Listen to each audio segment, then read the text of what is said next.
Hello. Donc, merci d'être là. Voilà, donc bienvenue à la conférence Licence Future et Petite Inspirité, Petit French Ball, Théorie des balls, chasse au canard et plein d'autres choses. Voilà, donc on a eu une année très chargée. Alors, je représente pour ceux qui ne savent pas, nous avons Florent Dorin. Bonjour. Nous avons Raphaël Descraques.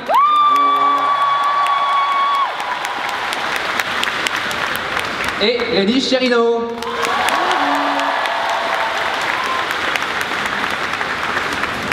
Donc voilà, donc on a une année très chargée. Nous avons aussi François Descraques.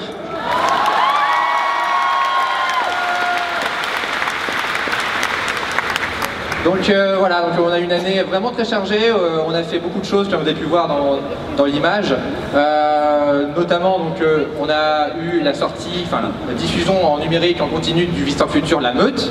Voilà, donc j'espère que vous l'avez lu, mais je sais que vous l'avez lu puisque grâce à vous on a pu le sortir en édition papier, donc merci à vous, vraiment c'est cool. Voilà. Et donc Slim n'est pas là malheureusement, donc Slim qui est vraiment celui qui a écrit le roman, qui s'est fait chier à le faire. Il est à Avignon, il fait un spectacle avec Stanislas Gracian qui joue le rôle de Dario Lombardi. Donc voilà, donc il est à Avignon, donc voilà, on le représente. Hein. On peut répondre à sa place pour n'importe quelle question, il n'y a pas de souci, on est briefé. Et on a aussi créé une chaîne YouTube qui s'appelle French Ball. Et voilà, ça a été vraiment une sorte de reboot pour nous, de se relancer. En fait, étrangement, c'était notre première chaîne YouTube, alors qu'on était là il y a bien longtemps sur Internet, à l'époque de Dailymotion, oh là là, mais c'était vraiment vieux ça. Et ben, on a créé une nouvelle chaîne YouTube avec, grâce aussi à Endemol. On était vraiment surpris qu'ils nous contactent, hein. C'est pas forcément les gens qu'on pensait qui allaient nous contacter pour faire des bêtises sur Internet, et pourtant, ça s'est bien passé. Donc voilà, on a eu beaucoup de concepts cette année. Toi, Flo, qu'est-ce que tu retiens de cette année French Ball, vu que tu n'as pas vraiment endossé le rôle du visiteur, tu as plutôt été concentré sur French Ball? C'était une année assez chargée, puisqu'on a fait 40 vidéos, c'est ça? Ouais, environ, ouais. Et en fait, étonnamment, les tournages étaient très détendus.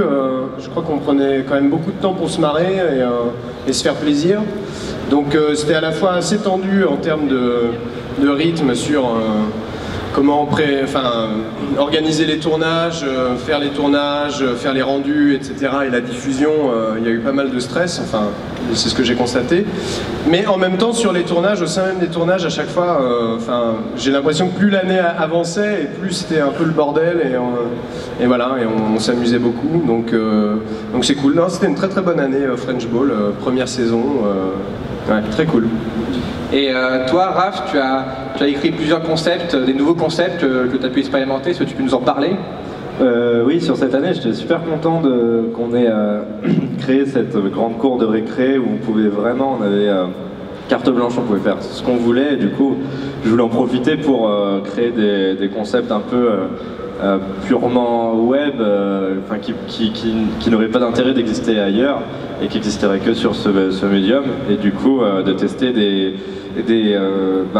jeux du divertissement comme Speed Detective, qui est un truc qui raconte pas une histoire poétique, etc. comme je faisais plus avant, et plus quelque chose, juste un jeu où on s'amuse et on déconne avec des persos, et puis surtout revenir un peu à l'énigme, comme quand on était gamin et qu'on... Mais je m'assois parce que je suis fatigué. Mais t'as aussi fait de la poésie, hein, avec le paramétrage de la vie. Je fais beaucoup de poésie, mon dernier roman sort... Non, je fais... le paramétrage de la vie, c'était un sketch où justement, c'était qui partait d'une promesse de début un peu absurde, et c'était juste le fait de prendre au fur et à mesure le sujet au sérieux pour éviter d'en faire trop un sketch prout-prout, et donc de parler de quelque chose. Mais du coup, ce qui est cool avec Speed Detective, justement, c'est que je pouvais ne pas faire ça et juste délirer avec des persos. Et ce qui était cool aussi sur French Ball, c'était d'avoir la possibilité et la place de faire des concepts comme le French Quiz où juste on met 4 caméras et puis on prépare un jeu qu'on fait faire à nos potes.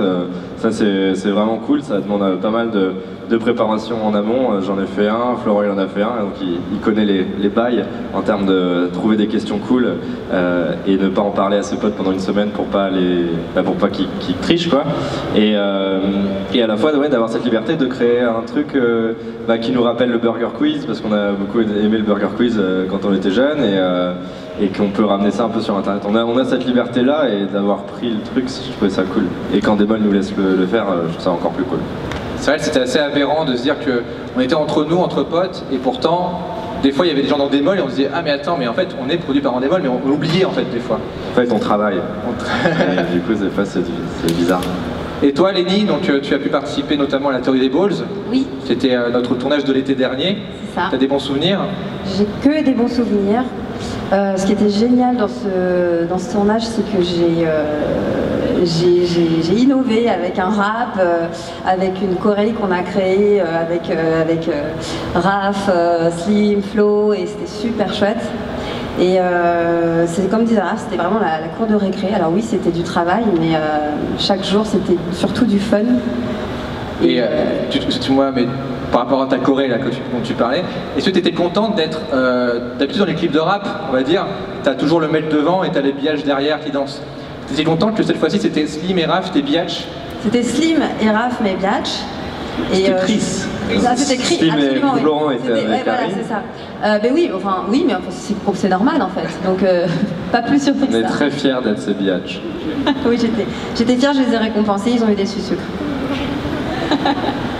Non, ils ont vraiment assuré, parce qu'on a eu 5 minutes à chaque fois. Enfin, je leur prenais un peu de temps pendant les pauses déj, et ils avaient la gentillesse de me consacrer quelques minutes pour cette choré dont ils savaient rien du tout et dont on savait pas du tout si ça marcherait au montage. Et je pensais pas que ça... Je savais pas en fait si ce serait gardé, et j'étais super heureuse et honorée de voir que ça fonctionnait et que c'était chouette comme ça. Bah, c'était super cool quoi, d'arriver à faire un mini clip de rap en une après-midi dans le parking, en plus dans Démol, on n'avait rien prévu vraiment, et on s'est dit mais en fait c'est trop facile de faire des clips. Et d'ailleurs on tient à remercier les membres du forum French Nerd qui j'espère sont là, ils sont peut-être par là, ils sont là, voilà, très bien. Salut. Et voilà, donc parce que cette année on les a beaucoup réquisitionnés, et à chaque fois c'était pour un truc, mais ils venaient, mais il y avait un jour où il y avait les mêmes mecs dans la même journée, ils ont fait des racailles qui essayent d'agresser Mathieu, et après faire les mecs de la défense en costard et tout. Et donc chaque fois on leur demandait de venir faire des trucs débiles. Multitâches. Multivisage. Et donc voilà, n'hésitez pas à vous inscrire sur le forum French Nerd, puisque forcément c'est là où chaque fois qu'on a besoin un peu de figuration sympathique, on va puiser et tout. Donc voilà, merci encore à eux. Et toi François, ton année en termes d'année, comment ça s'est passé? C'était cool. Je me rappelle qu'à la base, je m'étais dit ah ben en fait après la saison 4 de Visiteur Futur qui m'avait épuisé, je vais faire une année cool. Et je pense n'avoir jamais autant bossé. Alors j'ai bossé, c'est vrai que l'avantage de la chaîne French Ball, c'est que heureusement c'était une chaîne où il y avait toi et Slim qui permettaient d'alimenter la chaîne en termes de réal et tout, etc. Même quand Flo a repris le French Quiz, c'était trop bien d'avoir rien à faire, et surtout que non seulement on pouvait rien faire, mais en plus on n'avait même pas le droit de vérifier ce qu'il faisait. C'était un peu inquiétant, parce qu'on ne devait pas connaître les réponses. Donc c'était assez libérateur, et moi en parallèle, j'ai beaucoup écrit. Voilà, j'espère que l'année prochaine on aura l'opportunité de faire encore plus de tournages, plus de fiction.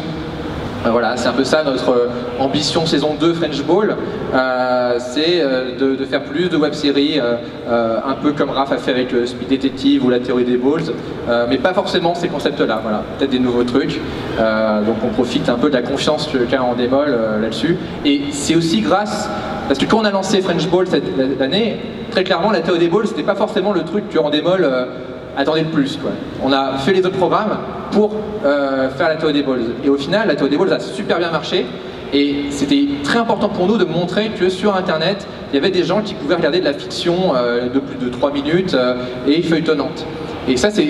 Pourtant, alors qu'on a fait le Visiteur Futur, etc., on pensait que c'est bon, mais en fait, non, c'est pas encore rentré dans les mœurs, la web-série vraiment de fiction et tout. C'est un truc qu'on voit au Japan Expo et tout, etc. Mais... dans la tête des producteurs, c'est pas du tout le truc qu'ils vont dire ah c'est ça qu'il faut faire, c'est ça le futur. Donc Donc on est très content d'avoir pu faire ça grâce à la théorie des balls et d'avoir montré qu'il y avait un public pour ça et qu'on pouvait faire d'autres choses, quoi. Alors, est-ce que vous avez des questions? Sachant que je regarde mon portable parce qu'il a vibré, c'est ma mère et mon père. Ok. Je sais pas, c'est les deux en même temps, j'espère que c'est pas urgent. Regarde toi, Raph. Ah ouais, j'ai aussi. C'est juste, il y a un truc de golf à la télé. Ah, on a changé la télé, Bubba Watson est dans le salon. Ah ok, dans Bubba Watson, ça doit être un joueur de golf. Un golfeur en fait. Bienvenue dans la famille. Hein. Voilà. Ouais, ils ont une télé au mur maintenant. Ils sont on a reçu un double message de nos parents par rapport à la nouvelle télé qu'ils ont reçue. On peut pas la mettre sur grand écran. C'est important. C'est impressionnant. Ils sont contents. Très bien. Si vous avez des questions par rapport à ça, n'hésitez pas, on leur envoie un texto, on leur demande tout de suite des nouvelles de la télé où mon père regarde le golf en ce moment. Ok, donc est-ce que vous avez des questions par rapport à tout? On peut parler de tout. Est-ce qu'il y a un micro qui s'affiche? Oui, déjà, est-ce qu'il y a un micro? Est-ce que vous parlez fort? Toi, tu peux parler fort ou pas? Oui, le carré. Tu es en... Ah, d'accord, ok. C'est Moran. Alors juste pour savoir, parce que les gens ne te voient pas, mais tu es dans un cosplay que j'aime beaucoup. Parce que tu es en cosplay de Belette, qui est un personnage du roman, de la meute, que je vous conseille d'acheter. Il faut tous que vous le lisiez. Si vous aimez le Visiteur du Futur et que vous n'avez pas encore lu le roman, vous n'êtes pas des vrais fans du Visiteur du Futur. Moi je préfère quand c'est en vidéo, sérieux. C'est elle qui l'a dit. C'était tout ce que tu voulais dire? Non. Juste, il y a quelques temps, Slim avait parlé d'un livre en projet. Je crois que tu étais le seul à l'avoir lu. Il y avait une histoire comme ça, non? Un livre en projet? Qu'il était en train d'écrire un livre. C'était la meute? Non, c'était après la meute. Il avait parlé d'un livre. Mais alors, juste parce que Slim a beaucoup d'idées. En gros, Slim, il a dans sa tête une nouvelle idée de roman. Il m'en a parlé vite fait, j'ai dit c'est vachement bien. Et voilà. Mais je peux pas en parler plus parce que voilà, c'est sûr que c'est pas tout de suite. Après, Slim a déjà écrit un autre roman, ça je peux en parler plus. En fait, quand Brajlon est venu nous voir, ils ont dit ouais, vous pouvez écrire un roman. Et moi j'ai dit bah moi je sais pas écrire. Mais Slim, c'est un auteur, vous savez. On fait ah bon? Bah oui, il a écrit un roman, voyons, c'est évident. Et en fait, il a écrit un roman qui était un cadeau pour Mathieu Poggi. Putain, c'était il y a 10 ans, pour ses 20 ans. Et c'était un livre qui existe en un exemplaire. Et j'ai dit à Brajlon, ouais, il a écrit un roman, quoi. Et en fait, c'est un livre qui raconte, qui était vraiment un cadeau private pour Mathieu, et c'est un roman qui raconte comment ils seront dans 10 ans. Donc finalement, maintenant. Sauf que dans le truc, Mathieu Poggi, dans l'imaginaire de Slim, était devenu un culturiste, acteur de porno, et tout, etc. Il est pas loin, hein, voilà, quoi. Et il y avait toute une enquête sur le fait que pourquoi Mathieu Poggi, quand il était petit, il était gros, et tout d'un coup, du jour au lendemain, il est devenu baraque, et c'était une enquête là-dessus, et ça s'appelait La putain de sa race. Voilà, c'était le titre du roman. Donc peut-être qu'il t'a parlé de ce roman, que je crois que très peu de personnes l'ont lu, mais qui a été décisif pour le fait qu'il prenne en charge le roman de la meute. Et du coup, la question, est-ce qu'il y aurait un roman projet hors Visiteur ou une suite de la meute ou quoi que ce soit Alors tout de suite non. En fait maintenant l'avantage que maintenant on peut savoir combien de temps ça va nous prendre, et quand je dis nous c'est surtout à Slim, donc il peut se dire s'il écrit vous savez quand on a commencé le roman on savait pas du tout comment ça allait se passer quoi. Vraiment il n'avait jamais écrit autant de... Donc il écrivait en disant bon bah je sais pas combien de temps ça va me prendre. Maintenant on sait. Si on a des idées ouais. Peut-être que Slim fera peut-être avant un roman tout seul avec un univers original à lui. C'est peut-être possible, ou alors on aura une opportunité, une histoire liée au Visiteur Futur et on rencontrera ça quoi. Mais pour l'instant c'est pas encore le cas quoi. Merci à toi. D'autres questions? C'est maintenant. Alors est-ce que vous avez chaud? Ok. Bonjour. Salut. Donc c'était pour savoir maintenant quand Démol sait que la web-série fonctionne sur internet, est-ce qu'il y aura une autre web-série qui sera diffusée sur French Ball, et est-ce qu'elle sera dans le même univers en fait que la théorie des balls, c'est je sais plus le nom, ou d'autres personnages dans un autre univers? Oui. Oui. Oui. Maintenant on peut faire ce qu'on veut sur French Ball. Ouais. On va créer des trucs. Et voilà. C'est vrai que c'est un peu frustrant, c'est vrai que c'est plus pour nous de parler du passé, de ce qu'on a fait, parce qu'on peut en parler. Le futur pour nous, on est en train de le faire maintenant un peu, en train de s'imaginer et ça prend du temps. Donc dans tout ce que tu as dit, il y a oui à tout, voilà. On veut garder les mêmes persos, les mêmes trucs qu'on aime faire et se renouveler. Voilà. Et ce qui est cool sur French Ball, c'est qu'on a la place de faire les deux. Voilà. C'est tout, je crois. Autre question. J'aime bien le mec, il n'a pas besoin de micro, il a juste de la rage. Ah mais attends, mais c'est Laurent. Laurent Charrier, merci. Laurent Charrier qui a une super chaîne YouTube très intéressante. Non mais arrêtez de rire, c'est vachement bien ce qu'il fait. Je vous conseille vraiment. Comment ça s'appelle, Laurent? Le point social? Pardon? Le point de vue social, c'est très important de vous dire ça parce que ça parle vraiment de choses dont on n'a pas l'habitude d'entendre sur internet, à savoir les gens en situation précaire et tout, etc. Donc c'est vraiment très intéressant et comme c'est une partie du métier de Laurent, il sait de quoi il parle, donc je vous conseille le point de vue social, voilà. Et pour ta réponse, pas de réponse, voilà, comme ça, voilà, t'es bien niqué. Maintenant que vous avez fait le Visiteur du Futur et que vous êtes parti sur tout plein d'activités, est-ce que vous seriez, est-ce que dans le futur, vous envisageriez une grosse série, web-série telle que le Visiteur du Futur, si ça fonctionne? Attends, c'est-à-dire quoi? À l'avenir, si vous aviez une grosse série qui débutait, ouais. Est-ce que vous seriez capable de faire tous partir dans ce projet-là, en plus des petits projets que vous faites tous à côté? Bah, c'est ce qu'on essaye de faire, c'est très clairement ce qu'on essaie de faire, que ce soit avec French Ball, c'est sachant que des fois, les grosses séries ne naissent pas de gros projets, c'est que des fois, et le Visiteur Futur c'en est la preuve, c'est que des fois ça vient de petites vidéos qui, si ça prend, ben, ça prend une ampleur, mais le Visiteur Futur, les premiers épisodes, c'était pas censé faire autant de saisons, quoi. Donc on n'essaye pas de se dire ah, on va faire une grosse série énorme et tout. On essaie de faire un truc qu'on sait faire déjà, qu'on maîtrise, où on se challenge quand même un petit peu, mais qu'on peut faire et on se dit pas ok ça c'est 10 saisons, quoi. Après, ça c'est par rapport à la partie internet. Sur la partie télé, c'est un peu différent parce que moi je développe en ce moment une série télé et là pour le coup, les chaînes de télé, tu peux pas leur dire ouais on fait quelques épisodes et après on verra. En gros, tu es obligé de leur dire ouais on fera 10 saisons pour qu'ils aient confiance, même si tu sais pas ce que tu vas faire pendant 10 saisons. Donc c'est un autre exercice là et là tu es obligé de faire comme si tu allais faire un truc énorme, même si au final tu commences par un truc plus simple déjà. Donc voilà. Il y a de tout, quoi. Mais Internet, justement, c'est ça l'intérêt d'Internet, c'est que tu peux te permettre... Raph, justement, il n'avait pas une idée très précise du nombre de speed détectives qu'il allait faire. On en a tourné 2 au début, et après, l'avantage, c'est de dire, ok, s'il en fait un 3e, ça compte comme une web-série, mais c'était le minimum, quoi. Et après, on s'est dit, et après, il s'est dit, ah, mais j'ai des idées pour 2 autres, pour conclure la saison et tout. Et c'est cette liberté-là qui permet d'être créatif et de pas se dire, parce que si on avait dit à Raph, ok Raph, je me ponds 20 speed détectives et tout, il aurait fait non, j'ai pas les idées, ou ça devient du travail, quoi. D'accord? Ouais. Oui.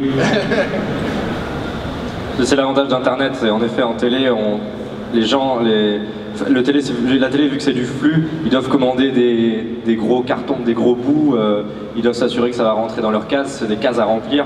Internet, c'est des serveurs à remplir comme tu veux, donc en effet tu fais une vidéo parce que ça te fait triper, t'as pas d'idée pour la suite, tu fais pas de suite.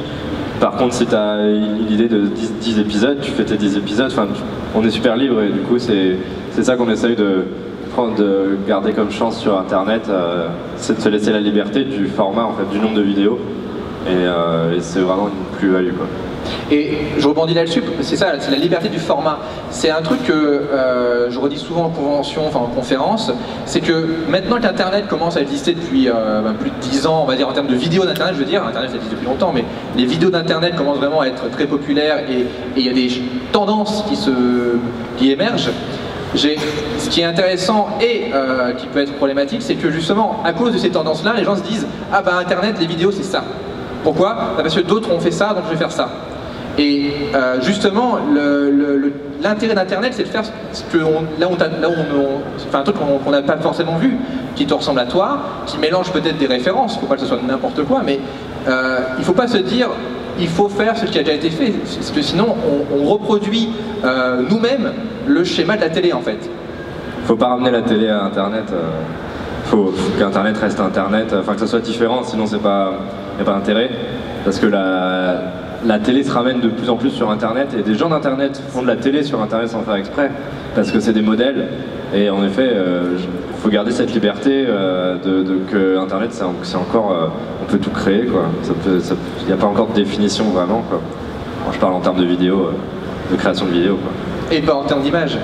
Et quoi? Rien. Ouais. Et sinon, ouais, donc, Lenny, par exemple, a un format qui ressemble à rien, qui mélange tes deux passions, à savoir l'écologie et les blagues de cul. Voilà. Ça s'appelle Les chroniques écologiques du professeur Feuillage. Merci. Très touché. Oui, effectivement, quand tu parlais de choses qui n'existent pas, c'est un truc qui n'existe pas initialement. Et puis par rapport justement à cette liberté du format, avant de le faire, en fait, on voulait faire du moins de 10 minutes, mais on ne voulait pas de contraintes. Donc on a tourné nos épisodes en se disant on met toutes les blagues qu'on veut, on ne se restreint pas, on n'imite rien. Et puis au final, 14 minutes, et le dernier, alors ça a été Pompon, hein, 21 minutes. Heureusement, c'était les fêtes de Noël, mais on s'y attendait pas du tout en fait. Donc on l'a mis en ligne un peu comme un cadeau, mais du coup on a été assez surpris de voir que malgré ce format, c'était très bien accueilli. Et voilà, donc c'est grâce à cette liberté qu'on a pu faire ça, quoi. Et merci. Bonjour. Salut. Déjà merci pour cette magnifique saison de French Ball. Merci à toi, Mathias. Toi, t'es dans toutes les vidéos French Ball où il y a des gens, je crois. Non, pratiquement. C'est Mickey Kuhn qui est de partout. Ah oui, il y a un figurant du Forum French Nerd qui... Ça va être un peu notre caméo un peu récurrent. C'est notre gimmick. Voilà. Mais maintenant, on est obligé de le mettre, même si on veut plus le mettre, c'est chiant. C'est son anniversaire aujourd'hui. Son anniversaire aujourd'hui en plus? Je crois. Non? Non, non, même pas du tout, ok. Vas-y, alors, pose cette question. Alors j'ai deux petites questions. Vu qu'il y a Patrick Beau qui est apparu dans un épisode, est-ce qu'il va y avoir du Tom Hercouet ou je ne sais pas qui, d'autres youtubeurs dans la saison 2? Alors Tom Hercouet, si vous ne connaissez pas, je vous conseille de le connaître. C'est le gars qui a créé l'Original. Donc l'Original, c'est plutôt des podcasts radio qui sont aussi sur YouTube. Et c'est lui qui a fait La Nuit Originale, où il y a tous les copains pendant toute la nuit, il y a plein de débats et tout, c'est très intéressant. Et en fait, alors, il y a une vidéo qu'on aurait dû tourner cette année, et qu'on n'a pas tournée. Et c'est la première fois que j'annule vraiment un tournage. Et c'est moi qui l'ai écrit, donc c'était ma responsabilité. Et à la base, on aurait dû faire un sketch de fin de saison French Ball, un truc, une grosse couille, ouais, voilà, c'est bourrin et tout. Et il y a eu pas mal de raisons qui ont fait que j'ai décidé de l'arrêter. Et la première raison, c'est parce que, je rebondis par rapport à, parce que Tom Hercouet aurait dû apparaître dans la vidéo. C'est pas à cause de lui qu'on a annulé le tournage, c'est parce que on a voulu faire un sketch comme si c'était une obligation. Comme si c'était genre, il faut un sketch de fin de saison. Pourquoi? Parce que Internet, ils ont besoin d'un sketch de fin de saison, sinon on est mort et tout. Donc il faut que ce soit bourrin, il faut qu'il y ait plein de trucs, des gros moyens et tout. Et je me retrouvais dans la contrainte de faire un sketch de fin de saison qui soit une sorte de auto-promo de French Ball pour les vacances. Et en fait, je me suis rendu compte que c'était pas une bonne raison en fait. Que, comme on a dit tout à l'heure, on s'était formaté en fonction de ce qu'il y avait sur Internet. Genre, ah bah sur Internet, les gens font des sketchs de fin de saison, il faut que ce soit big et tout, etc. Donc il faut le faire nous aussi. Mais en fait, quand je me suis rendu compte que ce que j'avais écrit, ça m'allait pas finalement, c'était trop replié sur nous-mêmes et tout, c'était vraiment très... un peu pédant comme sketch, je trouvais. Et ben j'ai dit stop. En plus, il allait coûter de l'argent et tout, donc je préférais qu'on garde de l'argent pour des projets dont on soit plus sûr. Mais voilà, donc Tom Hercouet aurait dû apparaître dans cette vidéo. Voilà. Mais sinon, j'ai une deuxième petite question, rapide. Est-ce que la saison 2 de French Ball s'appellera French Babal? Oui. Oui, d'accord. Oui. Merci. Oui. On note. French Bull. French Ball. French Bull, je préfère. Ok. D'autres questions, s'il vous plaît? Il y a des gens qui se frappent là-bas.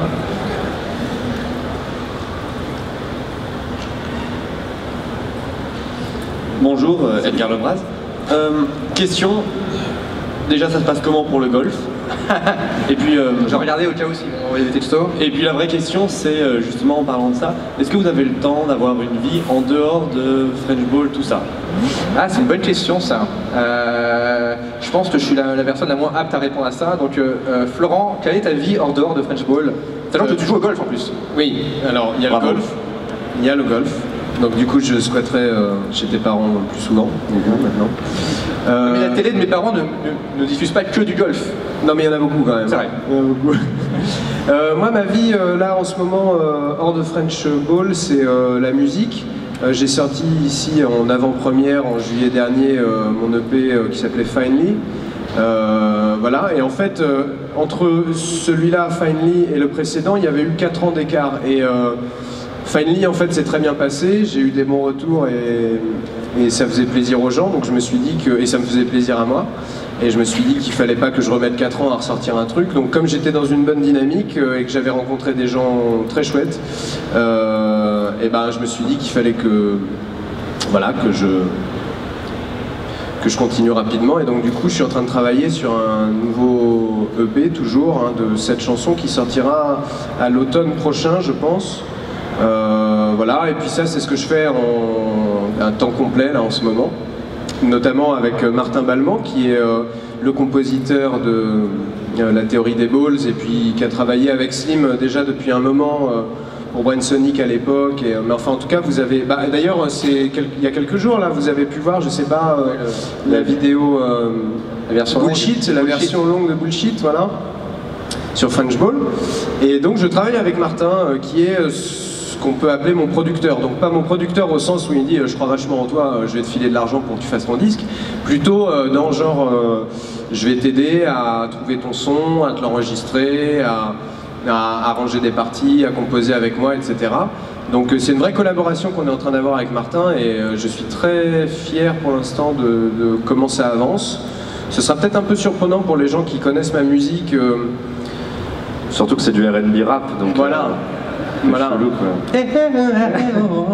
Je mets beaucoup d'autotune, mais bon, voilà. Écoutez, enfin, pour répondre à ta question, voilà, c'est ce que je fais moi là en ce moment là. Voilà. Et c'est ton hobby? Ouais, ça, finalement, il demandait si on avait vraiment des trucs hors de ça, mais finalement, c'est un peu ton métier aussi. Là, ouais, en fait, je me rends compte que. En fait, le truc, c'est que la musique, moi, j'ai toujours voulu le considérer comme un truc que je faisais quand j'avais rien d'autre à faire. Et il se trouve que là, je crois que je me suis vachement donné les moyens de rien faire d'autre que de la musique. Donc, voilà. Donc, peut-être que ça va devenir sérieux. Mais c'est vrai ça qu'on me fait un peu peur. te croise moins sur le PSN en ce moment. Oui, t'as vu? Ouais. Parce que le soir, je rentre et je me dis, est-ce que ces paroles-là sont bien et tout. Voilà, enfin, je travaille, quoi. Donc, on verra. J'espère que ça vous plaira, on verra, à l'automne. Je peux vraiment pas donner de date là parce que je sais même pas comment je vais le sortir en fait. Je sais pas, on me demande souvent, désolé hein, je parle beaucoup là. On me demande souvent, je fais pas beaucoup de concerts et tout, mais en fait j'ai vachement envie d'en faire davantage et donc de pouvoir répondre à la question qui est genre quand est-ce que tu refais un concert? Je sais pas, mais il y en aura, voilà. Voilà. Qu'est-ce que tu fais à part les vidéos? Mes hobbies? Oui. Mes hobbies, c'est je fais de la danse. Et tu continues? Ouais, quand je peux. J'aime beaucoup parce que c'est dans un truc associatif, donc je peux y aller quand je veux. Ça c'est cool. Et je fais des jeux de société avec des copains. J'aime bien les soirées jeux de société où on joue au jeu Game of Thrones. Quand on a 11 heures devant nous, on y joue. Parce que c'est des parties très longues, mais c'est très intéressant, on devient fou. Et c'est un jeu très horrible moralement, mais très cool. On joue aussi à Zombicide, qui est très sympa. On joue à Colombe de Catane, à Méditerranée. Je découvre, je suis un peu tout nouveau. J'aime bien Colombe de Catane, moi. C'est sympa. Mais en fait, à partir du moment où ça concerne le commerce, etc., je suis très vite perdu. Donc moi, je prends de l'or. Ça reste quand même le commerce, ça reste quand même très primaire. Dans Colo de Catane, ouais. Bah t'as des denrées quoi. Tu dois posséder tu dois avoir le monopole du tissu. Ou la 3 De quoi? Des denrées. Ah non, nous on joue avec l'extension. Ah bâtard. Ouais, d'accord. C'est une grosse map. Et du coup j'ai découvert ça récemment. C'est sympa. Je perds tout le temps. Et du coup, mais j'aime beaucoup parce que ça, en effet, tu mets ta tête sur autre chose. Et ça c'est cool. Et sinon j'aime bien le cinéma. Je vais au cinéma, je fais des soirées cinéma. Et je joue en ce moment. J'aimerais bien m'acheter à Batman Arkham Knight, mais vu qu'il faut que je travaille et qu'il fait chaud dehors, j'ai envie d'éviter de rentrer chez moi pour pas travailler et devant Arkham Knight alors qu'il fait trop chaud dehors. Autant être dehors. Du coup, je vais me l'acheter plus tard et je me suis acheté Hotline Miami 2, qui est un jeu qui rend fou et qui rend psychopathe. Voilà. Parce que tu tues des gens à longueur de tout le temps sur Hotline Miami 2 et du coup, ça donne vachement envie de tuer des gens. Ouais. Je fais de la danse blues. C'est une danse qui n'est pas du tout connue en France et qui est une danse de couple et qui est très très sympa parce qu'elle est très très libre. Et ça apprend à danser à deux et c'est vraiment cool. Vraiment très très cool pour apprendre à communiquer des trucs, l'envie de la prochaine passe que tu as envie de faire, etc. Sans parler et juste par le mouvement de ton corps et le mouvement de l'autre. Et c'est très très intéressant. J'en ai fait à New York, j'aime bien dire j'en ai fait à New York. Je fais à New York non, je suis passé à New York en vacances et du coup j'en ai fait là-bas et c'était vraiment ouf. C'est vraiment une très belle danse. Non. Et toi Lenny, qu'est-ce que tu fais pour te détendre? Sachant que tu aimes bien détendre les gens. Alors attendez, on va expliquer. Eh bien, oui, je fais plusieurs choses. Déjà, je suis la daronne du groupe, donc je joue aussi au clipo et au Lego et au Duplo avec ma fille, déjà, ce qui me prend du temps. Et puis sinon, je fais des massages aussi, donc voilà, j'ai une deuxième activité à laquelle je me suis formée il y a 2 ans et demi maintenant. Je suis praticienne massage bien-être. Et j'adore faire ça parce que ça me permet de faire des choses très différentes. Quand je suis comédienne, j'ai l'impression justement d'aller à mes hobbies en allant jouer et en allant sur les tournages ou en allant répéter. Et puis quand je vais faire des massages, j'ai aussi l'impression d'aller à mes hobbies en allant apporter du bien-être et de la détente aux gens. Donc c'est super, je me sens très équilibrée. Donc tu n'as pas envie de tuer des gens comme Raph? Pardon? Tu n'as pas envie de tuer des gens comme Raph? Non, mais je ne savais pas que... J'ai pas dit que j'avais envie de tuer des gens, j'ai dit que ça donne envie. C'est un jeu qui procure ça, et après, très vite, tu reviens à la réalité. C'est bien, c'est cathartique.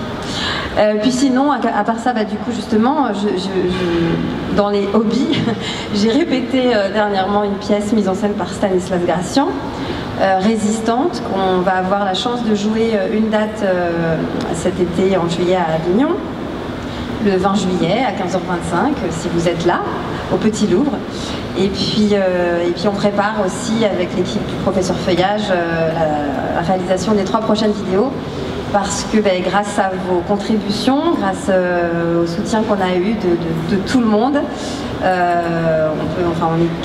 est sûr de pouvoir tourner ces 3 vidéos. Donc voilà, le tournage est prévu.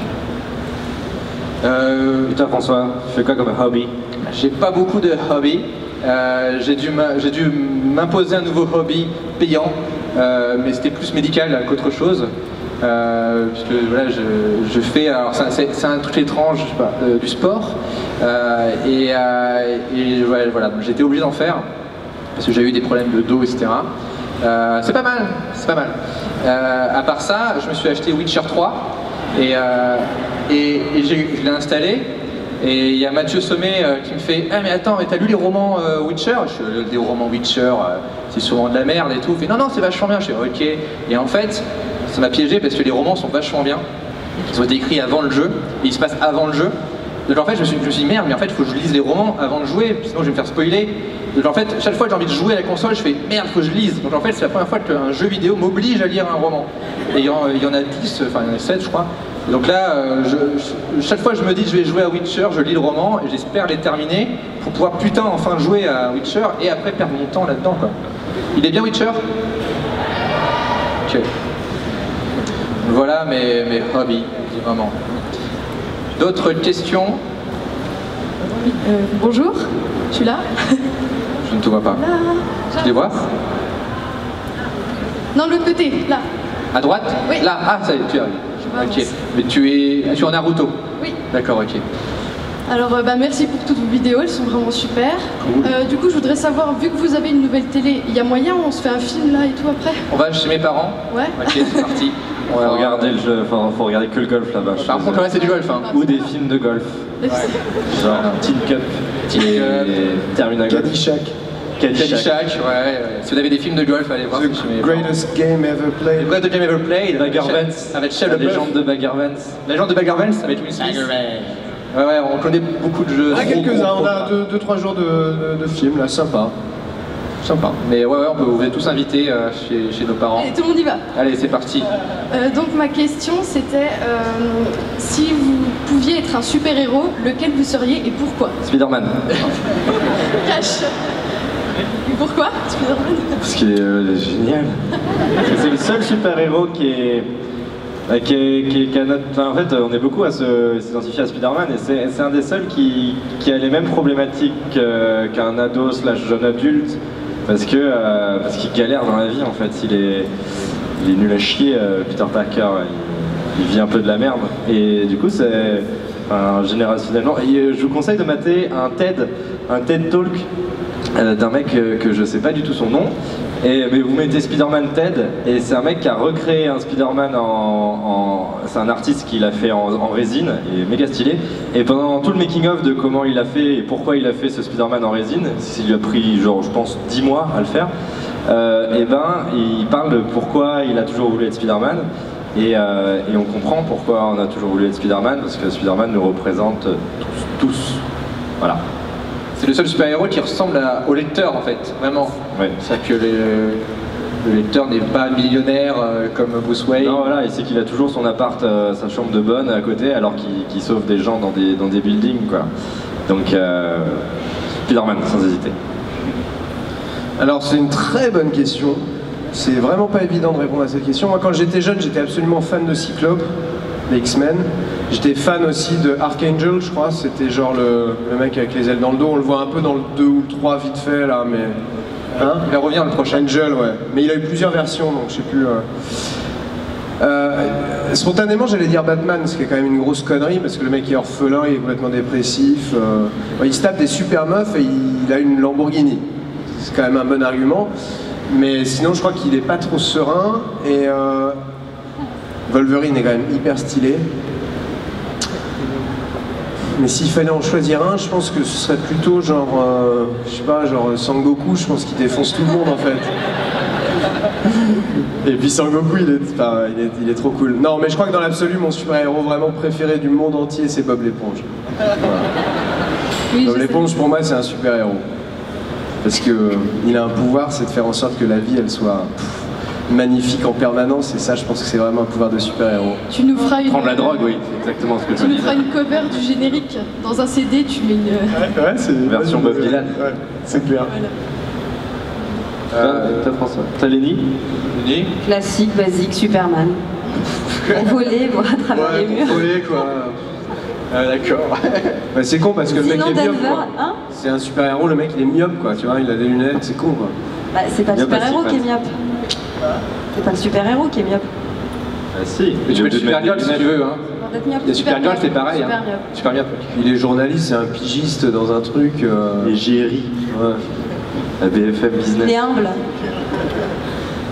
Moi, depuis Avengers 2, je dirais Bruce Banner, parce qu'il sort avec Black Widow. Voilà. Merci. C'est vrai qu'Iron Man est quand même très cool. Et toi, tu serais quelle super-héroïne? Ou héros? Parce que, Je serais tentée d'Iron Man, oui quand même. Génie, philanthrope, playboy, millionnaire, il y a quand même... Ouais. Oui, mais il a un peu de la bibine, et puis je pense que... il est pas tout blanc, hein. Non. Il a une hygiène de vie, je pense que c'est pas terrible. Hein. C'est pas mal parce qu'il peut voler et tout avec son armure, mais à côté de ça, s'il doit courir le 100 mètres et tout, je pense que... d'avoir une petite bedaine à mon avis. Surtout que c'est problème de cœur. Bah oui. Merci beaucoup. Merci à toi. Très bonne question. Très difficile. Est-ce que vous pouvez nous demander quel personnage Disney on serait? Je sais pas. Un personnage Disney, tu sais. Je vous le demande, quel personnage Disney vous serez? Excellente question. Mais t'avais une vraie question ou on peut dire... Oui. Peut-être pose la première vraie question. Ouais, comme ça, je réfléchis. Après, voilà, c'est ça, ouais, parce que là, t'as... La vraie question que j'aimerais poser, c'est est-ce que vous comptez rester toute votre carrière sur Internet ou est-ce que vous envisageriez de passer totalement du côté obscur du côté de la télé, en fait? Aladdin. Aladdin. C'est pris par Slim, hein, là-dedans. Oui, d'accord. Ta question est très orientée, je tiens à te le dire. Dans le sens où, pour toi, il y a un côté light, Internet, où tout est formidable, où personne ne travaille pour l'argent, n'est-ce pas? Et la télé, où il n'y a que des vauriens. Qui c'est qui pose la question? T'es où? Il est par là, je crois. Et toi, tu affirmes strictement, t'es où? Tu te baisses? C'est toi qui te baisses? Voilà. Tu affirmes ne strictement jamais regarder la télé? Non, enfin non, j'affirme pas ça. J'affirme juste que il y a beaucoup plus de tard dans le système télévisuel que sur Internet. Donc ça, c'est évident, c'est sûr. Mais nous, on n'a jamais... En fait, nous, on a toujours été sur le support qui nous accueillait, où on avait la liberté. Il se trouve qu'Internet était là. Mais nous, on fait partie d'une génération peut-être un peu plus vieux que la moyenne d'ici, où c'est vraiment en regardant la télé, en regardant des films, qu'on a eu envie de faire des vidéos. Et Internet est arrivé à ce moment-là, il nous a permis de diffuser ce qu'on faisait, mais c'était pas en regardant des vidéos d'Internet qu'on a eu envie de faire le Vice dans le futur, par exemple. Donc nous, on n'a pas ce côté, on ne regarde pas forcément la télé. Hein, Cyril Hanouna, ça n'existait pas à notre époque, quoi. Ça n'existait pas, ça n'existait pas. Bon, il y avait Froufrou, il y avait Christine Bravo, il y avait des trucs un peu nuls aussi comme ça, quoi. Mais ce que je veux dire, c'est que nous, du moment qu'on nous permet de la liberté, on va sur les livres, par exemple. Est-ce que les romans sont le côté obscur? Est-ce que c'était pas Internet? Est-ce que les concerts live? Enfin, tu vois, il y a plein de façons. Le théâtre et tout. Enfin, pour nous, Internet est un support. Un support où il y a plein de choses à faire, c'est formidable, mais un support qui a des qualités et qui a aussi des défauts. Et plus ça avance, plus ça se démocratise, plus il y aura des défauts, et c'est là où il faut être très vigilant, quoi. Je suis tout à fait d'accord, oui. Donc nous, on va être là où on a besoin de nous, là où on peut apporter quelque chose et où on est libre, mais on s'est jamais dit Internet power et le reste, on les emmerde, quoi. Très clairement, c'est sûr que la télé... il y a plein de barrières et en même temps, casser les barrières c'est intéressant. Peut-être qu'on va se casser les dents dessus, mais on va essayer de tenter.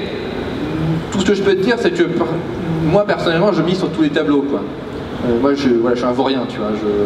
Je vais partout, je suis ouais. Et après, on voit qu'est-ce qui marche. Peut-être que la télé va marcher pour nous, peut-être pas. Peut-être qu'il y a des inconvénients, c'est sûr à la télé, et peut-être qu'on va fuir ça.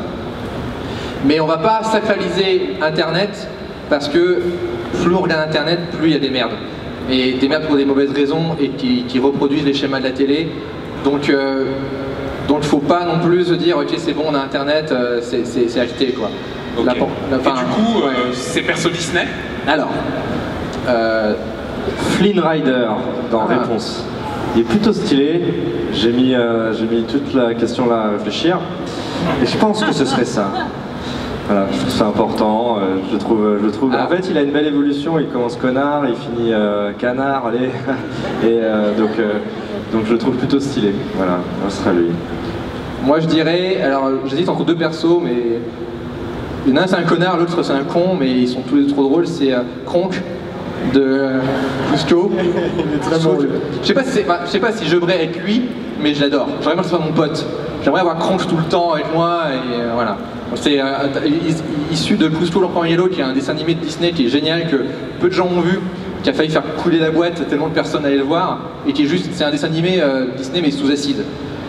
Ouais, il est génial Cusco, il est vraiment génial. Je serais Cusco moi. T'es Cusco toi? Ouais, moi je serais Cusco, parce qu'il change, il donne de l'espoir Cusco. À la fin oui, il change un peu, c'est beau.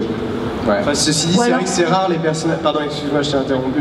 Non, ça aurait été dur un Disney où le personnage est un connard du début à la fin. Il y en a, mais en général, ils finissent mal.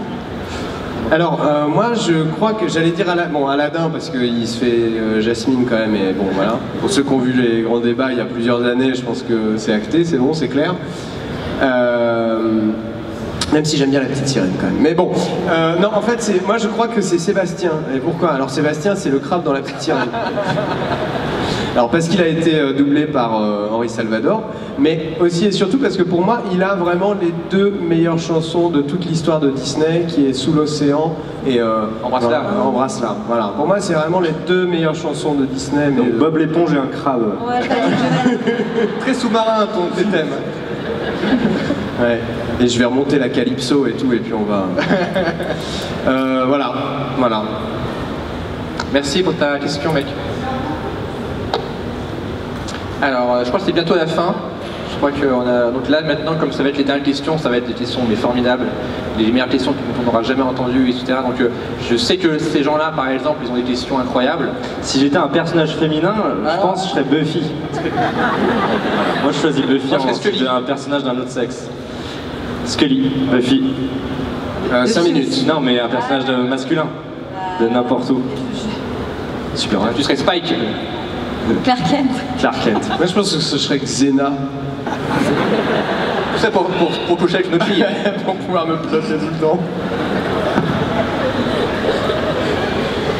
Ok. Est-ce qu'on a des formidables questions par là-bas 5 minutes, donc... Ouais.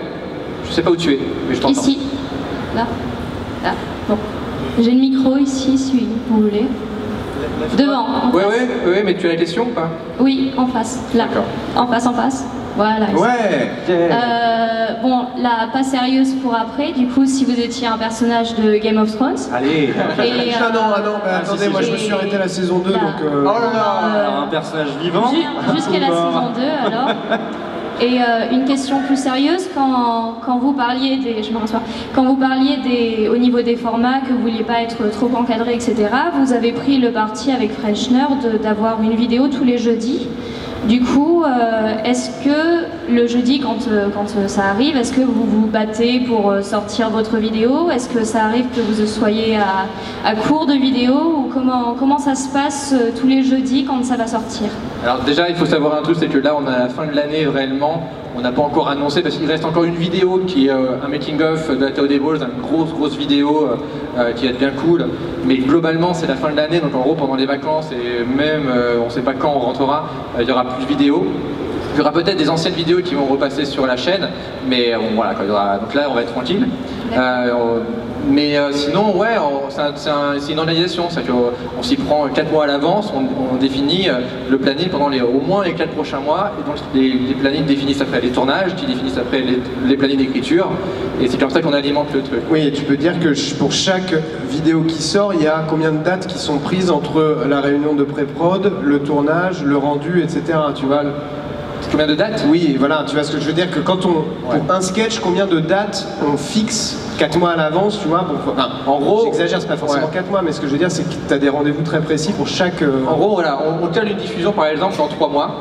On sait que cette vidéo il faut minimum 2 semaines de post-prod. Donc comme ça on remonte, on sait que 2 semaines avant il faut qu'on rentre en post-prod, c'est sûr, mais même plus tôt mieux c'est. Donc ça veut dire que... Et après on sait qu'on doit l'avoir fini d'écrire. Ah, il faut qu'on l'ait écrit maintenant. Et en gros voilà, ça remonte au tournage, le tournage qui est environ 1 mois avant la diff, et l'écriture, et après il y a la pré-prod, donc en fait on fait 2 semaines avant, donc en fait ça fait 1 mois et demi, donc en fait ça nous laisse des fois 1 mois d'écriture quand c'est vraiment cool. Des fois c'est moins en fonction de comment c'est organisé. Mais ce qu'on a fait, c'est aussi on a fait par tronçon, où on a fait d'abord de octobre jusqu'à décembre, on a fait un planning, et après en décembre on s'est vu pour faire un autre planning pour janvier jusqu'à juin, où on calait justement un peu arbitrairement, bah là il y aura ça, là il y aura ça, mais on a le temps d'en parler, on pourra, en fonction de qui écrit quoi, on pourra changer, etc. Mais on part sur plus ou moins un planning prédéfini assez à l'avance. Et je fais dernier petit point technique, petit astérix, la réunion de pré-prod, pour ceux si les gens ne savent pas forcément, c'est donc à partir de ce moment-là, il faut que le sketch soit vraiment grosso modo fini d'écrire, dans le sens où c'est à ce moment-là où avec notamment Anaïs qui est l'assistante réelle qui nous accompagne depuis le visiteur depuis longtemps, où on dit ok d'accord, donc on a besoin de tel lieu de tournage, on a besoin de tel costume, on a besoin de machin, c'est-à-dire qu'à partir de ce moment-là, si l'auteur du jour au lendemain se dit ok bah, finalement ça se passe plus dans une maison, ça se passe dans la rue, etc. En termes d'organisation c'est pas possible, donc la pré-prod c'est vraiment le moment où on se dit ok voilà ça doit ressembler à ça, donc qui on convoque, quelle équipe, quel costume, quel décor, etc. On se laisse une marge de manœuvre pour les dialogues des fois. Les dialogues peuvent être un peu changés sur le tournage et tout, etc. Mais il faut acter au moins les lieux, c'est sûr. Les lieux, tout ce qui a besoin d'être acheté, tous les comédiens dont on a besoin, les costumes, etc. Ça on a besoin. Et pour répondre à ta question sur les jeudis, je pense que c'est essentiel, et c'était essentiel pour nous justement de caler une date d'avoir un ultimatum en fait, une deadline. Je pense que c'est méga essentiel. En tout cas moi personnellement, moi c'est comme ça que je peux sortir des trucs. Si j'ai pas de deadline, je les sors jamais. Et du coup en effet comme ça le mercredi c'est là où on finalise et le jeudi c'est là où on envoie la vidéo, on écrit tous les titres, tous les bordels, etc. Et en fait ce qui est cool c'est que c'est une vraie deadline qui met un peu la pression sur les derniers jours. Mais en soi, si on la respecte pas, on nous gronde pas en fait. Donc c'est comme si on avait une sorte de mini-entente avec en démol, comme quoi genre attention, hein, on va être fâché si vous sortez pas la vidéo le jeudi, mais en fait non, tu vois. Donc c'est comme si c'était des profs cool. Ils nous disent non, vous inquiétez pas, enfin en soi on s'en fout. Et du coup c'est ça qui est cool, c'est que ça nous met la pression de genre il faut vraiment la finir, etc. Mais en soi, si ça sort à 18h10, on s'en fout. Et si ça sort même pas et que ça sort le lendemain, enfin, on est maître de notre planning et de notre chaîne, donc ça c'est vraiment cool. Et au pire, des fois, il y a Slim qui m'envoie un message, il fait « Ah, j'aurais pas fini la vidéo, tu peux faire un débat ?» Et puis, dans ce cas-là, je dois faire un débat... montage express. Montage express, voilà. Bon, ça arrivait quelques fois, mais pas beaucoup. Et Tyrion. Carrément Tyrion.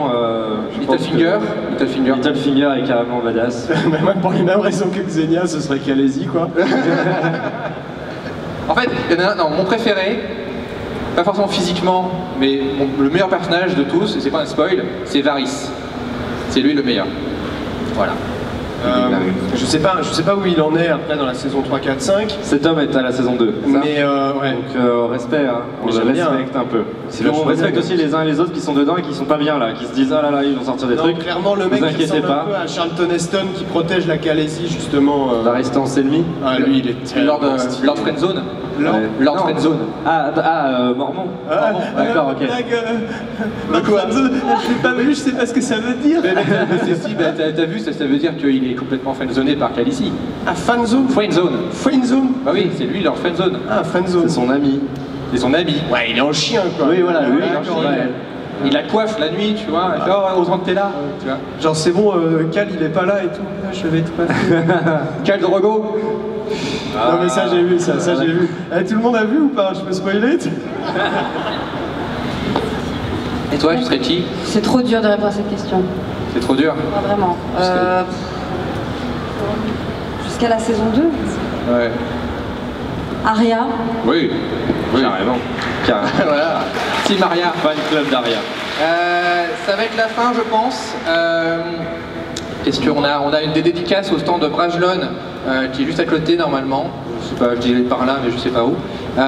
Donc on vous rappelle qu'on a deux trucs qui sont sortis ici, à savoir La Meute, le roman qui est la suite de Vicence Future, et aussi le coffret intégral avec tous les DVD. C'est pour ceux qui ne l'ont pas eu. Il y a toute la série, toute notre vie, nos 6 ans, avec un DVD bonus en plus quand même, avec des interviews, avec le VDF Talk Show, avec d'autres trucs cool. Donc voilà, donc, si vous voulez le prendre pour l'offrir par exemple, je ne sais pas, c'est parfait. Et sinon on se retrouve les jours prochains, soit sur le stand Ankama, soit sur le stand Brajlon. On alterne. Allez voir la page Facebook du Vicence Future pour voir toutes les horaires. Voilà. Et bah merci à vous. Merci. Merci beaucoup. Merci beaucoup.